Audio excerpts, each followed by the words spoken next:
Basically, Yeah. his mum died. Whose mum died? No, his mum died. The cat died. The cat died? The cat died. No way. Yeah, man. He was very sad. So must have the cat actually died. R.I.P. Messiah, man. Messiah the cat. That's actually peak. Anyways, Take. Man, it's my turn this time. Oh, sorry. What take is it? Take three. Take three? Take three. Take three, man. No, it's take three. Take three. Type shit. Type shit. I know that. Hi guys, welcome to the Cameo Podcast. I'm Ian Matuni. I'm Andre Sahu. And today we have a very special guest. His name is Cormac Hyde Corrin. Bro, really thank you so much for being here. We're very appreciative. We could talk about how we all met. Basically, it started off with me being on this job for a short film, which we took to my first episode of being Andre, and then enjoyed. So he got me onto the job, and then that's how we met Cormac on the job. There's already big lessons here. Okay, let's just start this off already. Let's start. Okay, because this is what opportunities is, bro. Every single set that you're on, I'm already getting into the politics here, but every single set you're on, bro, every single person on that set presents a different opportunity.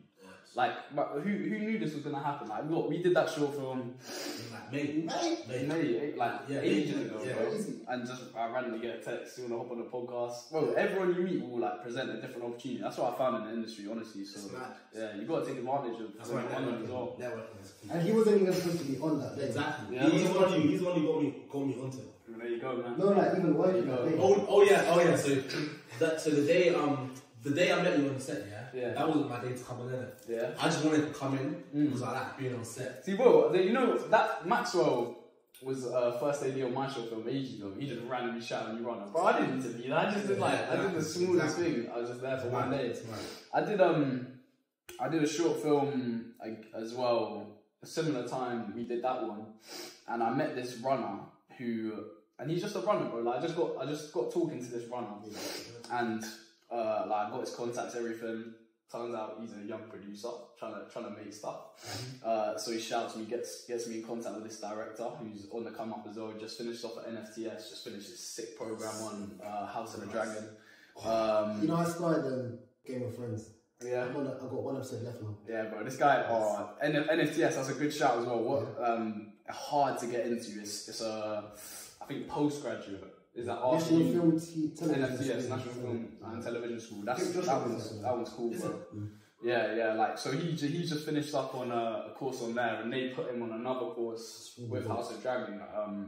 And then, bro, they just shouted me, and suddenly I was filming in where was it? It was north of here, bro. It was up north, Manchester, not even Manchester. It was more east than that. But I just randomly found myself 3 days shooting on that. That's one of the sickest short films I've ever done. I was thinking in my head, just from chatting to that guy for one, just because I was bored for 1 second. Why not? Those are kind of the events, when you with your friends, you just decide to go out and you just end up having a really good time. Yeah, bro. Yeah. You got connected. Yeah, you got connected to your actual vision as well. Yeah. Do you believe in manifestation? I do, Yeah. I do very, very much believe in manifestation, but it's not. I don't believe in the manifestation where it's I believe there's an apple in my bag. I don't believe in that shit. People talk about that. Can I swear?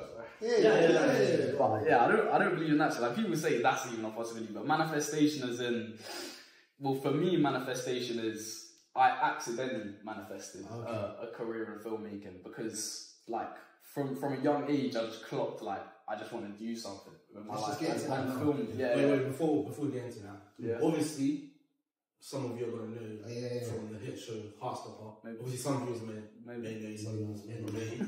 But what I wanted to talk about is how did you get the role for Heartstopper? Heartstopper. It was actually so this is why I got lucky in acting. My mum's an actress. Is it? So she basically put me into contact with her agency, and then I got and they basically just test you. Some agencies, so they do if you get a contact, they'll test you. They'll put you up for a few auditions. See if you just Did you do a workshop kind of thing? Because I did that when I was a kid. Really? Yeah, I talked about the thing because they did like testers with all the kids to see who they won. Yeah, but what they did for me was they just straight set me up for stuff. They just straight like gave me a few self tapes just to see if I had it. You know what I mean? Like, and I guess they were happy, so they sent me out a few more. So you're destined. This is even and again, bro. I'll tell you about the story of Heartstopper, how actually like on the day how I filmed it. Bro, I came home from school and I was pissed. Like, I had a bad day at school. Or something. Like, Wait. So how old are you now? I'm 19 now. Ross. And that was when I was 16. So you auditioned for when you were 16? Yeah. But I was doing my GCSEs. That's what I was literally thinking. That's actually mad. That's actually so crazy. Yeah, it was pretty crazy. Like that side's lucky. But to be honest, I'll tell you why it wasn't luck as well. Is because when I basically acting's a manifestation of my filmmaking. Filmmaking's like my agent's hearing this. I'm sorry. We're gonna get into that filming. But directing is my passion. So I started directing when I was like 14. Like just started like hustling with it.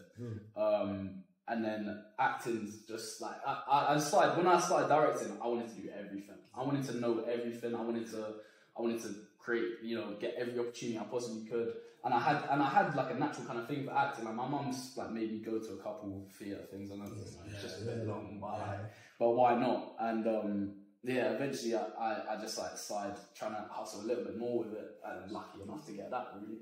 Was it like because you said when you were a kid you had something like you knew like you wanted to do? Was there like a specific kind of like genre in terms of film that the TV series that you watched? And if so, like what type of like actors would you say peaked? What like are you talking about? Like what got me into filmmaking? To be honest, bro, on a deep level, basically when I was around 14, I kind of just like clocked on to my mortality like a little bit, and that kind of instead of that going against me and punishing me, it got flipped on its head, and I got into this good mindset where I was just like, well, I've got one life, like why not do the biggest thing I possibly can, and I already knew I had a bit of love for filmmaking. Why not, bro? Like that's probably the sickest thing I could possibly do in my life. So I just started like grinding, bro. Like every day after school, I just used to come home, watch like a ton of YouTube videos, just write notes on all the videos. Like I was just motivated for notes. So you wanted to become a director before acting? Yeah. So acting came. You reckon? We believe in manifestations. Would you say the acting part came in a sense to maybe help you in more of the industry now? That was my thinking behind it, bro. Like I thought, like I want to know what it's like for the actor, and in this like kid mindset, I didn't know what I was doing. I was just trying to do whatever I possibly could, and it just sounded like a good idea. Like I need to know the other side of the camera. Like I need to know all of that. So yeah, I just started that. I ain't got lucky with it. I don't think that's the reason. What? Self-tape or? Self-tape. Alright, I didn't even finish the story. Basically, I came home like pissed. Yeah. Like, I just didn't have a good day at school or something. And my mum said, you got this one self-tape. I was like, oh, fuck it. Gotta be done. Yeah. So I just banged out like 2 minutes, probably the quickest self-tape I've ever done. Just couldn't be arsed. And then like a couple of weeks later, would you say your emotions how they were at that time? Yeah. What they related to the character maybe you're playing? Did that self-tape that maybe helped push it? I mean, it wasn't really an anger I had to do in the self-tape. It was I'm struggling to remember here. It was slightly to do with the character. The character is a kind of he's a boiling on the inside kind of character. Like he knows what he wants. He wants what he wants. So it probably helped out. Like that raw emotion always helps. Always helps. Always. You can always tell me and Andre were talking about it. You can always tell the actor's eyes, isn't it? You can always tell. So that's the eyes are the most important. 100%, because that's where real feeling is. You can't fake anything with it. If you look at someone and their fake smiling, it's so big. Like, yeah. How was it filming on set then? On set it was cool. It was crazy. Like, bro, fucking 16-year-old just coming onto set. Like, I don't know, bro. I was bugging. Like, it was because you go from nothing to like 100 people behind the camera. Like on these big sets, it's crazy. Like the amount of people, and not even 100 people behind the camera. for these setups that we had, you have like 100 extras. You have all these school kids who have to reset, they have to walk back the same path every single time you mess up. Big lights. The big light, bro, they got the crazy big lights. It's mad. It's mad. And it's just like it's intimidating. And that's one thing that I found hard, to be perfectly honest. Like I found that seriously hard, like separating, because acting for me is completely separating yourself from the character. And bro, it's hard to separate that anxiety. Like that anxiety is like embedded in you kind of. So it's hard, and especially, bro, I've got ADHD as well. That's another thing I found hard with acting, like because that's just one thing that's embedded in my brain. Like I can't just change that for a character. You know what I mean? So a lot of the directors I've worked with have said too many hands, like too many arms, like just calm it down a little bit. Yeah.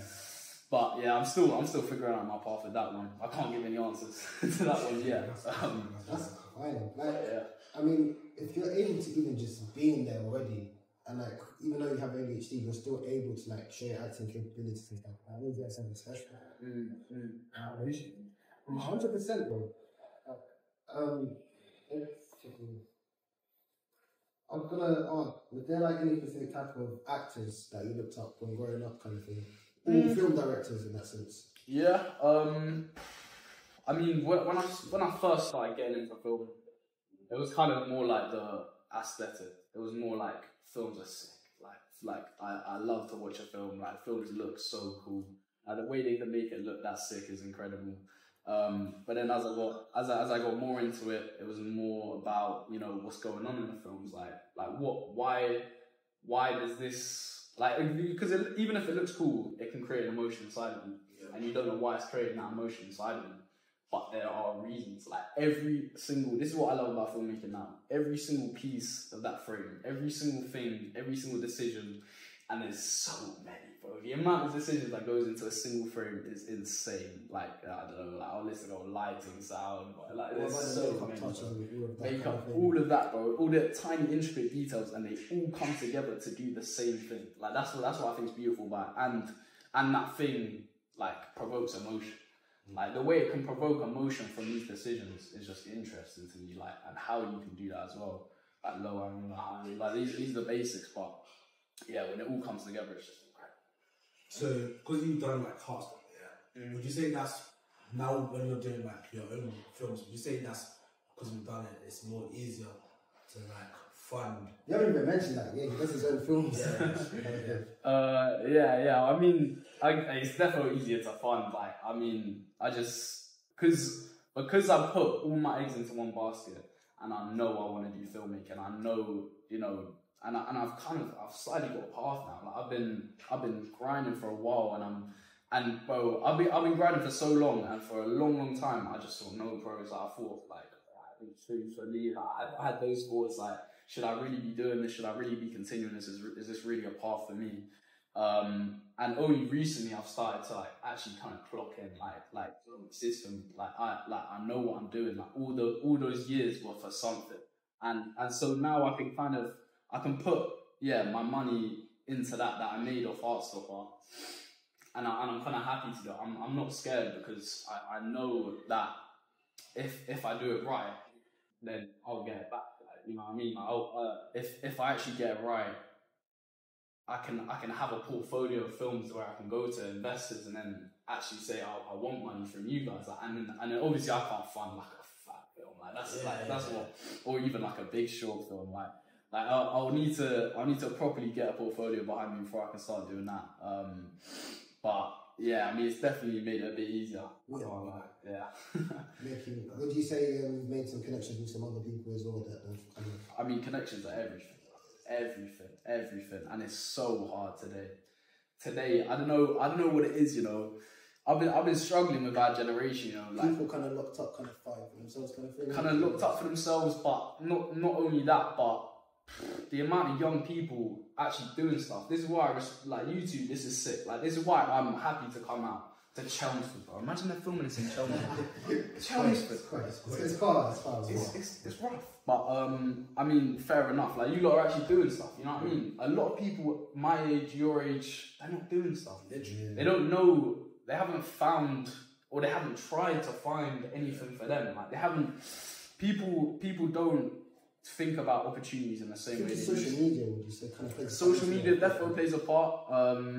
It's easy to blame everything on social media, but it's very true. Like it's more, I would say, the ability to gain instant gratification today. It's just it's so today's word. Gratification. Instant. Well, slap it instant before it's all, because instant's the key word here.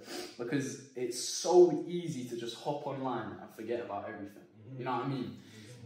Whereas, okay, you can sit on TikTok for 3 hours and have a good time and not think about anything else, and life's just. I can't do that. Yeah, I can't do the TikTok. Yeah, I still like on TikTok, like scrolling for like. Yeah, bro, I do this. I do the same, but the thing is, the difference between doing 3 hours on TikTok and just like maybe 1 hour on work, you're building something that lasts. Like you're building something that actually could fulfill you. Like that TikTok and that instant gratification, you'll be okay for a while. You can forget about everything for a while, but then as soon as your phone's out of charge, you don't have your phone for a day, it's finished, bro. You need to, a lot of young people, they don't realise they need to find the thing that really fulfills them. And bro, it's a long journey. It's a long road. Because of school, primary school, secondary school, and then everyone in secondary school, you get to that stage where everyone wants to be the same thing, do the same thing kind of thing, or if not, they don't fit in. I'm glad you started talking about school. Yeah. I'll be honest. I've got a lot to say about school. Right? I'll say my part. In terms of secondary, I enjoyed parts of it, but school wasn't for me. I'll just say it straight. Oh, say school is nowhere near for me. And I'll tell you. What do you mean, like, as in like just education side, or like? I mean, personally, like school just. I mean, like for ADHD, for a kid, okay, I'm just gonna explain it to you. The whole system is just set up against you. Like your whole, you have to sit down in lessons all day and just do work basically. And to fuel a test where you have to sit down for 2 hours straight and do tests. Like it's completely set up against ADHD, and that's just ADHD personally. But also there's so many different people that just, it doesn't gel with them because of, and I think this is the reason the school system doesn't really, well, I mean it works, but like, this is why they won't change it, because it works. Because like there's no fatal accidents that happen in the education system. There's no need to change it, even though it's such a broken system, it just decreases the quality of life for so many young people. Like it just doesn't have to be like that. Go. Okay, before like you guys get into it, did any of you guys do drama for GCSEs? No. Okay, so I done drama for GCSEs. Yeah. And the majority of the grade is writing. Acting is like the very, very small part. Yeah, that's okay. I didn't understand that, innit? Yeah. So, and I'm not gonna like write that shit. Even though I passed like the main English, I didn't pass. Like, what's the one I need to pass? Like literature or language. Yeah, literature. Yeah. So, and the writing I was shit at. Yeah. So, when I got my GCSEs back, I failed drama, because the reason why I failed drama. It's because I passed the acting side, because of the writing was the overall grade. Majority. It shed my grade. So basically I didn't pass drama, but I passed the acting side. I'll tell you what's such a big problem is, and I think it's the only thing that could change the education system and actually make it good, is the depersonalization of it. Like, there's no personalization at all for anyone. Like, it's all the same. English, maths, science. And they think about this, okay? Think about the complexities of a kid, and think about how different every single kid is. They think they can build a system that every single kid goes through the exact same, and they expect that it's an equal opportunity for every single kid. It's just not an equal opportunity for every single kid. Some kids have their advantages, some kids have their disadvantages. One kid might be good at one thing, and that determines their whole life. It's crazy, isn't it? The GCSEs, the tests they do when they're that young, determines their whole life. And some of them have parents that have been older generations, like school, job, uni, job, whatnot. Yeah. So then, if the kid is talented in like something that's outside kind of school, they might be put down on it, or if they're not doing well enough in it, then they're like, no, going back to books. And it's just, it's depressing. Like the cycle of just, you have to come in. You have to do this work that means nothing to you. It doesn't, bro. And that, like, so much of it, and the only tough thing is, I'm saying this like, by the way, take everything I say with a pinch of salt, because one realization that I've had, which has been probably one of the most important realizations I've had, is that I know nothing, and I will never know anything. Because everything depends on the situation you're in, and you'll make realizations across your life. You'll think, oh, yeah, bro, it all sorted out, man. Everything's cool now. Like this is perfect now. And then, bro, it's dangerous. Bro. You'll either just plateau, you'll either just have a plateau and just stop improving. Yeah. And if you think you're at a level where you can, which by the way you will never do. Yeah. Like even the best, Martin Scorsese, says he'll never stop learning. He will never stop learning, because you will never know. You'll never know it all, man. Things adapt as well. Time, things change, so then you need to accustom. That's a big thing as well. If you're coming up in the industry now, you need to watch the industry. 100%. You need to watch the direction it's going, and like change yourself. Well, not change yourself, but like adjust yourself in accord to where it's going. Because being able to tell the future is a very, very important like skill in today's world. Start following the news applications, variety, Hollywood Reporter, maybe even your favourite actors, see what they're doing. Yeah. You got to see what's getting, well, I mean, for me, filmmaking, you got to see what's getting produced year in, year out. You got to see what's getting funded. You got to see, and what it means, what that means, yeah. How about Oppenheimer? What did you think of that? Oppenheimer. Good question. What, as in just what did I think about the film? Yeah. I liked Oppenheimer. I didn't dislike it or love it, but I thought it was a calm film. I thought like it was. It obviously it was trying to be the most extravagant thing it possibly could, and you know it did alright with that. But personally, I'm not the biggest fan of court case dramas like that anyway. And I don't know, they just get a bit long, really, don't they? I like long films. I like that. You justify amazing performances. Yeah. Get that in there. I prefer Barbie. Good. I haven't watched Barbie. You need to watch it, bro. I haven't watched it. It's good. You told me you watched it, but I haven't watched it. Yeah, it's great. What about Killers of the Flower Moon? I didn't like it. You didn't like it? I loved it. You loved it? I loved it. I preferred it better than I do have an opinion on Killers of the Flower Moon. Shall I tell you what I thought it was? Can I guess what it is? What? Basically, I was speaking to my boy at the time we were watching it, and I said, I can't lie, shouldn't it be more focused on from the native people's perspective instead of... Is that, yeah. But apparently, when I looked through in the videos, apparently that there wasn't enough information to get their point of view, and they don't want to like just... You don't want to do that though. If there's not enough information, you don't make the film. You don't want to make it up. Kind of thing. So it makes it up. Like, I mean, my personal fight with it was that this is what I thought, and you can disagree with me at all.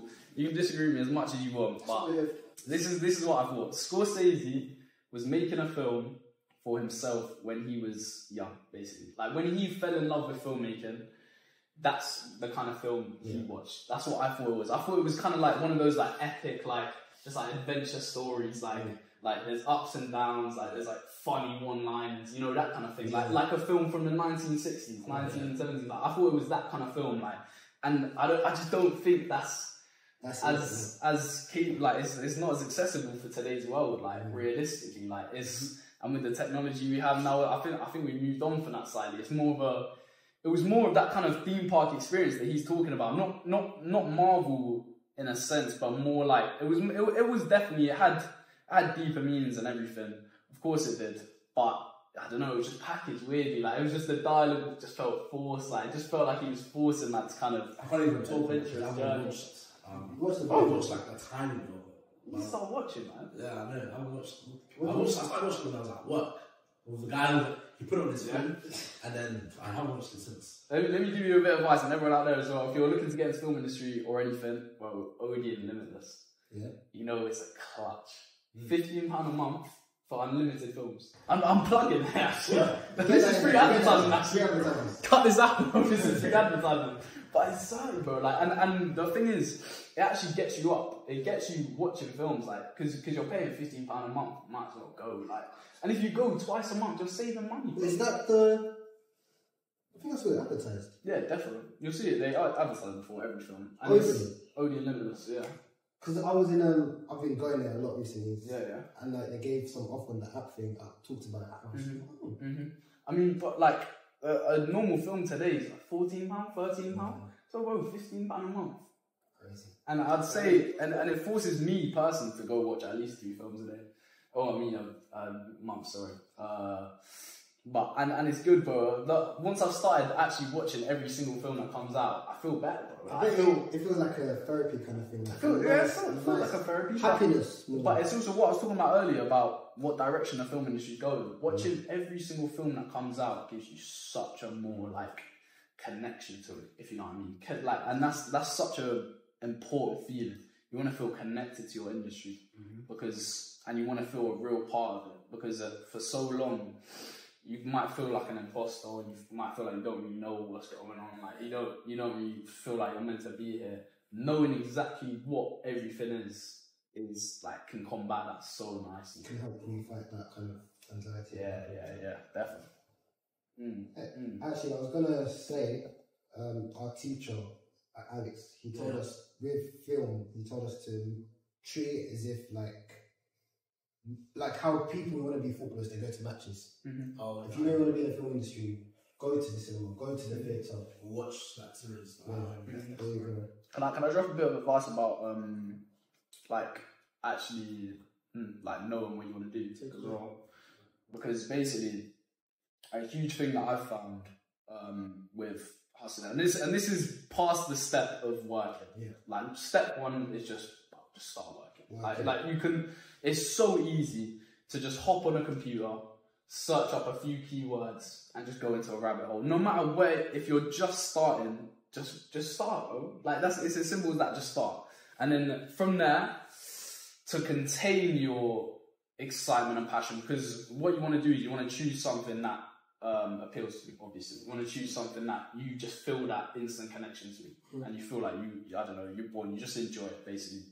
And then you get into it, and you start actually, exploring more about that subject, and exploring more about, what the subject is about and what it really is, rather than what you thought it was. And the more you learn about that, the more it kind of twists in your mind, and the more you don't really know. Like it will completely change. Like filmmaking completely changed for me from when I started doing filmmaking. It's a completely different thing now. And what's kept me passionate and kept me hustling and grinding and every single day just working is evaluating why I really love it. And that takes a long time, and it's not easy at all, because I fell out of love with it. I can't even lie to you. I fell out of love with it for about a year and a half, maybe 2 years, but I just kept going. And what I did was I just, for a long time, I just watched films, and I thought to myself deeply, what am I enjoying about this? What specifically about filmmaking and what I want to do do I connect with inside deeply? And that's the only thing that's kept me going. Like actually learning, and you learn about yourself, bro. You learn about everything. You learn about what you are to this world. You learn about your actual talents, your actual capabilities, and just looking inside yourself is so important. Now that you mentioned it as well, because remember I told you it took 2 to 3 years I've had to research that as well. Yeah. When I'd done a Coca-Cola commercial at 14, and like I flew out, and I'd done a HSBC commercial with Jamal Edwards in the same year. So I thought I was building up now. And then like the next year I didn't really get anything. And then the following year I just kind of fell out of touch with it and everything. And my GCSEs were coming up, so kind of a similar situation to you. My dad could see how it was affecting me. He said, if you don't want, you can just leave acting for now, and then we'll hop back on it after you finish your GCSE, then you're not going to get stressed out. You got good parents, man. You got good parents. But I mean, a lot of that acting is even tougher than like filmmaking, I think personally. That will for the times where you're not working. That's why I think that, like, I think it's so much harder, because acting, you have to wait, bro. You have to. It's not up to you. So many things are not in your power. There's so many things that are in your power, and it can feel so deflated just not doing anything because there's nothing to do.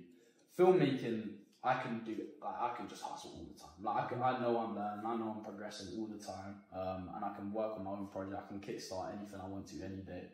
But acting, you know, you can only really refine yourself. Like, you can't get anything moving. I mean, you probably could though. Watch like, maybe interviews. Yeah. Or there's some so kind many of Mandy or backstage. Those of young actors watching in the UK. No, tell a lie.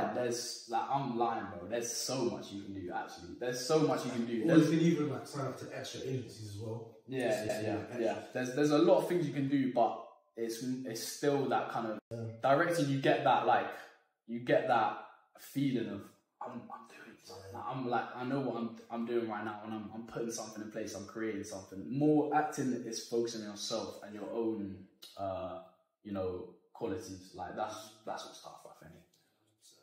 Yeah. What's it? We're watching Napoleon the other day. Josephine!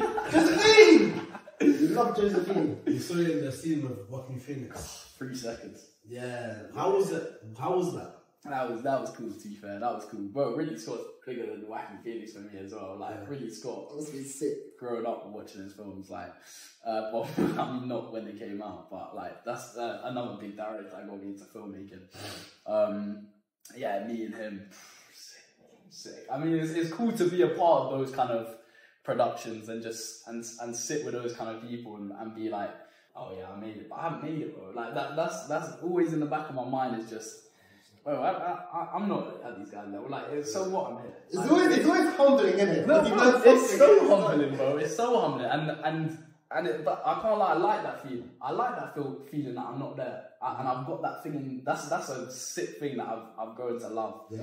Is the feeling of progress and the feeling of not knowing something. Mm-hmm. Like, I'll read something and be like, what the hell does that mean? And then it will gas me nowadays, because I'll just be like, bro, I've got so much. Learn something. Yeah. And also, because I've started kind of, it's so important to keep going, because now I've started actually realizing that I am progressing and realizing that I am, you know, making moves in my own head. Like, I can analyze a film better. I know how to set up a film better.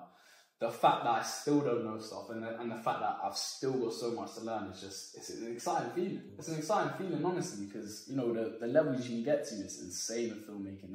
And it's not even, filmmaking's weird, because you can hustle with these technicalities. You can hustle with these ins and outs of the industry. You can hustle with all of that, but to direct and acting, quite similar actually as well.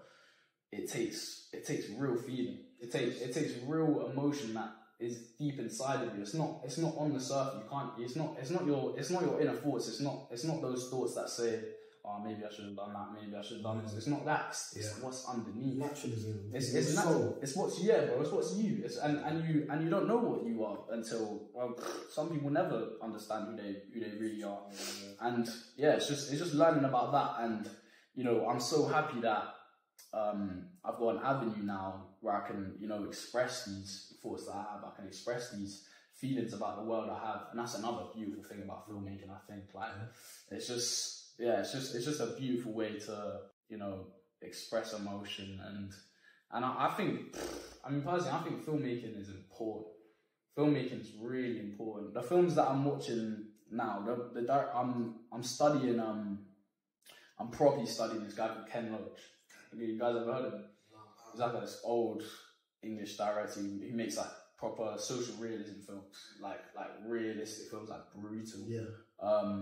And I was watching this film called Carla's Song that he made, and basically what he does is he'll make this film about this something that's so real, and he used to make documentaries and shit. So you can still see that in his work. Yeah. And what he did is, for this one particular scene, I'll tell you the two scenes that stood out to me and why they were contrasting, and why films are important, but also it's hard to get films right. If you're talking about serious things, if you're talking about politics, if you're talking about real people's lives, it's hard to get it right.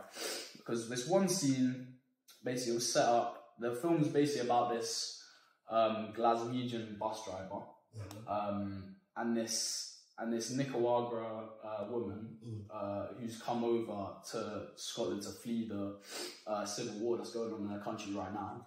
She hops on the bus, and, like, long story short, he falls in love with her basically, and like all this fuckery happens. Like she's like they don't know why, but she's like fucked up in the head. Like she tries to kill herself and shit. Like, and then basically he takes her to Nicaragua and to find her love, basically, like that she can't forget.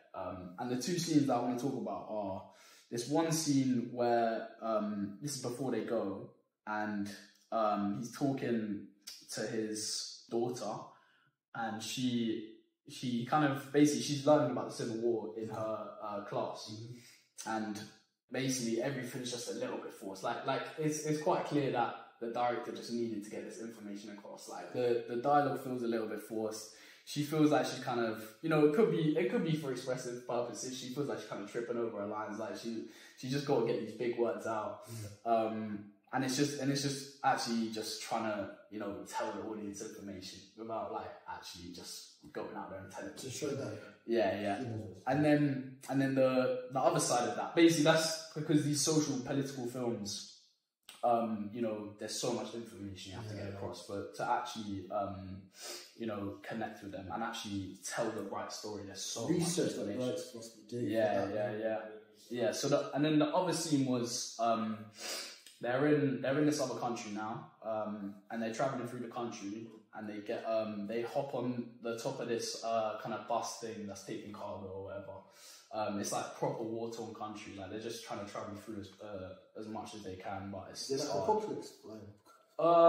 it's more like war, bro. Like it's a proper like there's war. It's war-torn. Like there's still war going on all around them.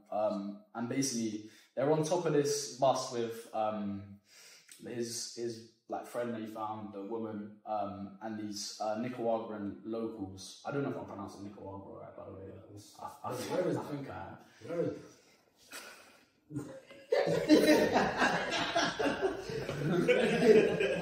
South America? That's what I was literally thinking. South America, like Mexican, like something like that.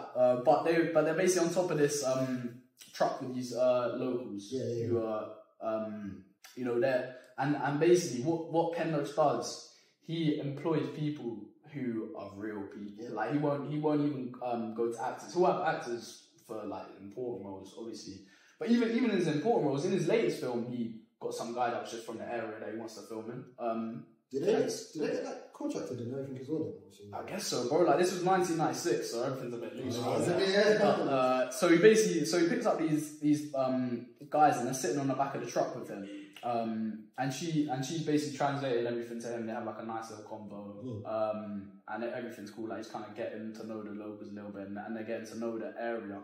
And then they arrive at this place, and one of them starts talking about the deed that they have, and how this area that they live in now used to be owned by one government official, and it was like 500 acres of land, and now it's home to like 40 families of all these people that live there. But these are the real people, bro. These are the real people who were in the Civil War. They actually, like, all of them have like family members that died in the war. So they're both sitting on top of this truck with all these locals who have been through. And basically they start talking, like they start, and the way he does it, he keeps the camera kind of free, so he can just kind of pick up everything. Like he can kind of, you know, let the action do the talking. That's what he's big for. He's like letting the action do the talking. And basically these locals, they start, you know, saying this really emotive stuff. They're like, you know, they're saying, you have children, sons that died for this, like, and it's so important that we keep fighting, because this is why we're fighting.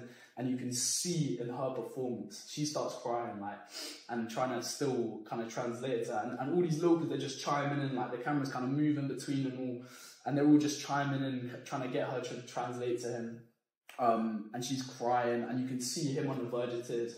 And that's two different ways of kind of relaying information. Because that's real. That's real. And it not only looks more real for the audience and makes you feel it more, it's also more real for the actors. That's what I was literally That's a big thing for Ken Loach. He properly, you know, he'll actually, this is probably good for actors as well, because we're talking about different directors' styles here, and different ways of, because directors will try and get emotion out of you. There's like they have to get that emotion out of you on that day. So yeah, that's just the way he did it that time. And yeah, bro, if you watch the film, the scene's beautiful. What's like again? Carla's Soul. Carla's Soul. It's an old film. It's a movie. If you actually want to watch it, but yes, it's a tough film. It's a brutal film, but it's proper important. Ken Loach is quality though. Like, look into Ken Loach. He did this other thing. I forgot what film it was. My mum always tells me of that. I haven't even seen the film, but it had Cillian Murphy in. And basically, he had these two brothers who are in the film. I think they're brothers. And he puts them in the house. He puts them in a house together, like while they're filming. That's not even acting. Like this is just while they're filming on set. Like obviously they have to have their like rooms to live in. So he puts these two brothers together who are brothers in the film. They don't know each other in real life. And they obviously get really good friends throughout the whole filming process. And then the last day of filming, he basically goes to one of the actors and he whispers in his ear, "Shoot him." And like, so he didn't know anything, basically it's not scripted or anything. He just whispers in his ear, "Shoot him." And you get that real emotion on his face. They just film it quickly, get that real emotion, and God. That's crazy. And it's just that raw emotion. And that's special. That's special. That's magic. That's what magic comes. That is magic. That's honestly magic. And it's a shame that, well, I mean, there's a lot more rules today to things, which is fair enough. I'm not negating any of the rules. But yeah, like that's where real filmmaking is, in my opinion. I mean, the actors is tough though, because you just gotta be ready. That's a big thing for actors, I would say. Spontaneity is the most important thing for actors. Just be ready.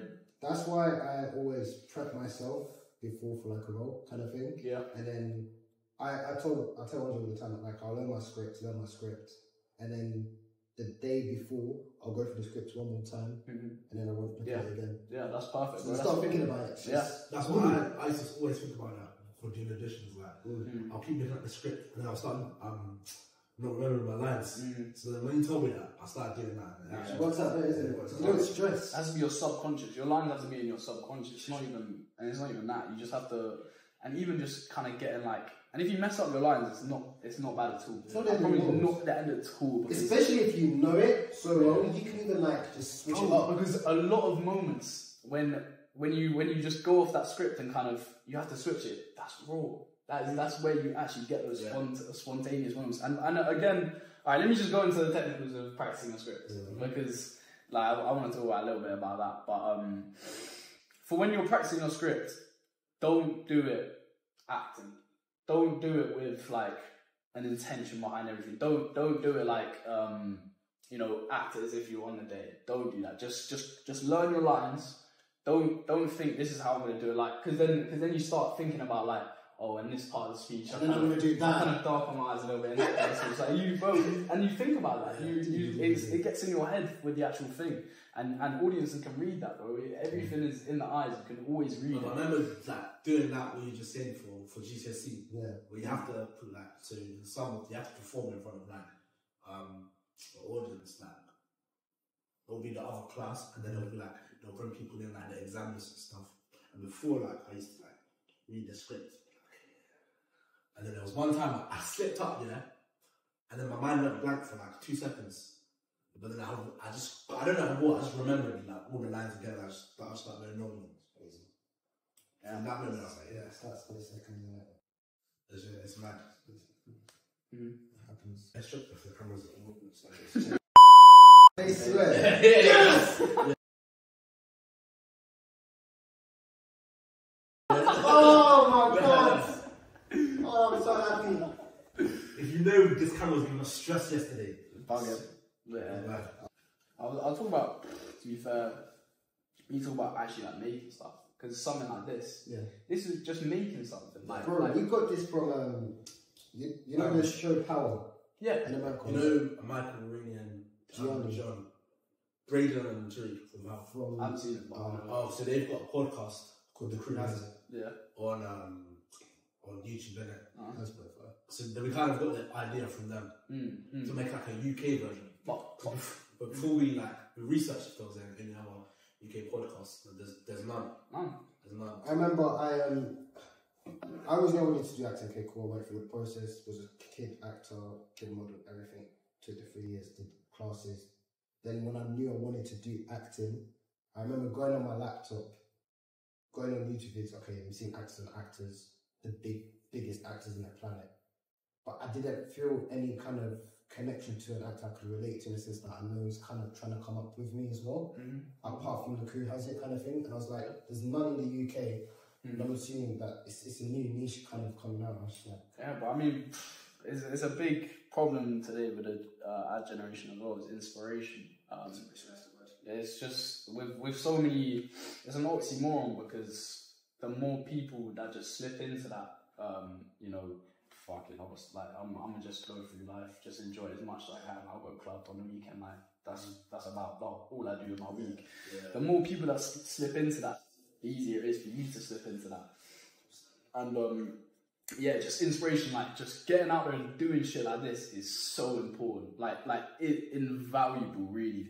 Like, because you just learn more. Like if you actually get out there doing it, there's nothing on paper you can do, like you can learn about actually doing it, and getting out there and making shit. It, again, like we were talking about earlier, it's just opportunities. Like you learn more, you get more opportunities. It's just so important to just make stuff, honestly. Yeah. It really is. And also, it's like it doesn't feel like work. This is what we do, like, you know, in life, and we just talk, have a conversation. To be able to have conversations with something that we're all interested in, kind of thing. Film industry. That's just that's what. With intention as well. Intention. Because you can tell if someone is wants something else out of it, kind of thing. You know what I mean? Intention, yeah, bro. Intention is another insanely important thing in this industry. It's basically like you need to. Everything has intention, like everything, bro, and you need to tap into that intention. You can't just. I found out early that you can't just make something because it looks cool or it's a cool story. Like there has to be intention behind it. Intention behind everything, and that's what really taught me about filmmaking. Like it's not just a cool film. It's philosophical. It's political. It's everything, and every single decision is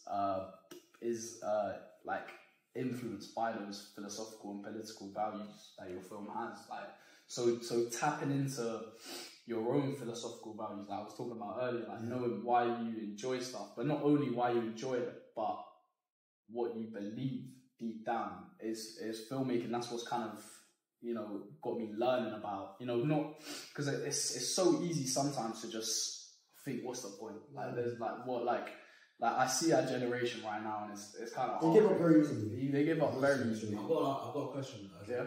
So you're a director as an actor as well. So what kind of films would you like? What kind of films do you make? Like what genre of films? Good question. I mean, I don't. To be honest, it's not really. There's no genre that kind of, you know, jumps out to me instantly. Yeah. It's more like I want to make films that I was talking about earlier with intention. I want to make films that make actual change. Like I've been. I mean, for a long time when you're young, obviously you don't really deep the world around you. Like it's just the world around. Like it's just really like that's all you think about. So you know, as I'm getting older, I'm starting to think about all these, you know, world issues that we're facing, and obviously I'm like, you know, I'm so privileged. We're so privileged to live in the UK, everything. But you know, I'm personally so privileged to be able to, you know, just like float through the social, you know, hierarchy kind of.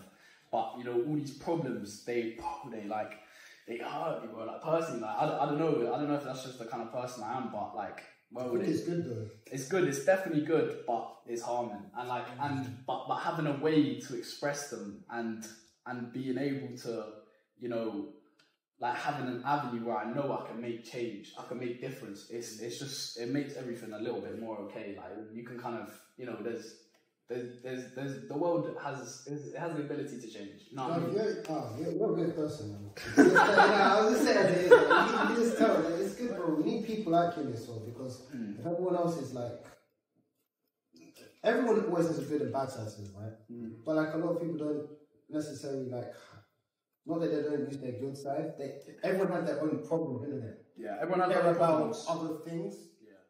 And it's not even. I've been lucky enough to be able to be a good person, bro. Like I've been lucky enough to be able to, you know, chase a legitimate avenue, like chase a legitimate, you know, and lucky enough lucky enough to know what I want to do, and lucky enough to know, because that's another thing for a lot of young people. They just don't know what they want to do. They just don't know what they want to do.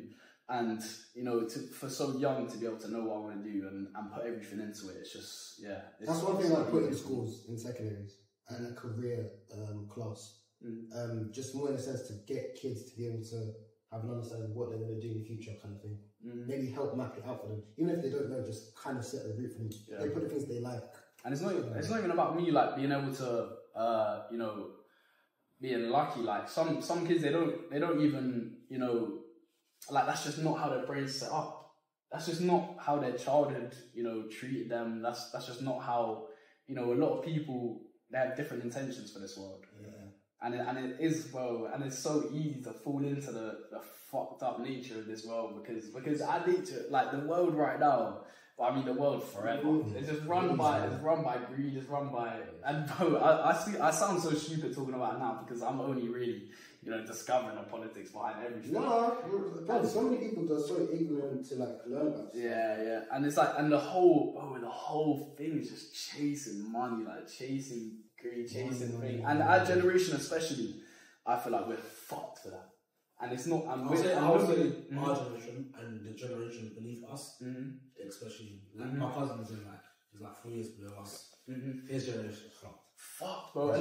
But it's so sad because, and this is I'm doing a TV show right now that kind of I'm directing this. It's like non-fiction. It's supposed to bring London together. It's supposed to bring our generation together. And I'm just kind of like clocking that there's so many people that just don't even want that. Like, they don't even see that as a path. And the thing is, the reason it's so sad is because it's not our fault. Yeah. It's adults, bro. It's adults that have done everything to us. Well, who created the internet? Who created all of that? It wasn't a fucking kid. Yeah. It wasn't a kid in our generation. Yeah. They're the ones that created it. They're the ones that don't know the dangers behind it. They're the ones that have to study it. They get the knock-on effects. But the thing is, they don't care. Some people care. But people at the top, bro, and bro, they're gonna die. Exactly. It's not their problem. They're not gonna be here, bro. That's what I think. A lot of the, you know, a lot of how the world isn't, you know, going in the right place. People are selfish, bro. They don't care about what's coming next. And you know, you see that with, you know, how fucked up the nature in the world is, and all of that. Like, it's just, yeah. It's old people. It's depressing, isn't it? It's depressing, but it's also invigorating and insightful and also exciting because we do have the choice. It's not like we don't have the choice. Everyone has the choice, and even if, of course, I'm not going to change the world myself, but even if through my life I get to change a few people's opinions and kind of and put the world on a better path than it was already, no matter how small, that's just fulfillment. Like, I don't know, that's for me what can fulfill me, really. So wait, so you know, like, for the future for you, yeah? So you're directing, would you still do your acting roles as directing as well? Or would you just continue that your part was just directing? I definitely do acting roles as well. I did, to be honest, I did do for my first budget short film, I acted and directed. Yeah. Never again. On my own, like, at this level, never. What about in the future? I'll tell you, in the future I would, but I'll tell you why not now. Because, like, the crew we had, it's a cool crew. I had about, 12-man crew, producers, first AD, camera operators, everything. But I wouldn't say, I mean, this is something that I learned on that project, was that they weren't all really focused on the project. They didn't really care about the outcome of the project, I don't think. And that's a network. Yeah, that's what I'm trying to do now. But what that told me was that it's so much easier when you can start putting responsibilities on other people, because I can, as a producer, they're supposed to pattern everything. They're supposed to organize everything. They're supposed to put everything in place, but that just didn't happen, bro. Like, I had to do it myself. So I just had to micromanage every single film while acting, while directing, while just putting it all together. So at this stage, that must have been stressful. A big thing about having short films and people your age involved is you have to make sure they're on board and they know the vision and they believe in the vision as well. Because they just feel like you want people you can put responsibility into, and that's for my kind of area now, and that's hard though, because you have to look around the amount of young people my age that want to be a gaffer. There's none that have experience, that have, and it's fair enough, because it's, it's one of those roles where, I mean, not to hate on any gaffers out there, it's not the most attractive role in the world, but it has to be done, and people our age just aren't doing it. Well, gaffer's like a lighting for any of those. Yeah, don't know what. For any of those. Yeah, like some people might not know. Yeah. I think we're going to end it on this note because time now. But yeah, we'll talk way more after before this. Way more after this. Before we wrap up, tell the audience what stuff you're cooking up. Cooking. Socials. Okay. Well, this might be a first world announcement. Yeah. For the TV show. Yeah. A TV show called Ceramics. Coming soon. The pilot is being filmed. It's being filmed from now to mid-February, March. Okay. So we'll hopefully have a pilot by then. Yeah. And then we'll get cracking on an actual series. But I haven't said anything. I haven't said anything in the on social media or anything about it. So this is the first world. But more will be said soon. But for now. Okay, I'm excited. I'm intrigued. Socials or anything? Not even, bro. If you wanna come find me, come find me. Yeah, there you go. But Thank you guys for coming to the video. We hope you enjoyed this episode. Very, very insightful episode today. I hope you guys learned a lot, and we hope to see you in the next episode. Wait. Subscribe, like, and comment as well. 100%.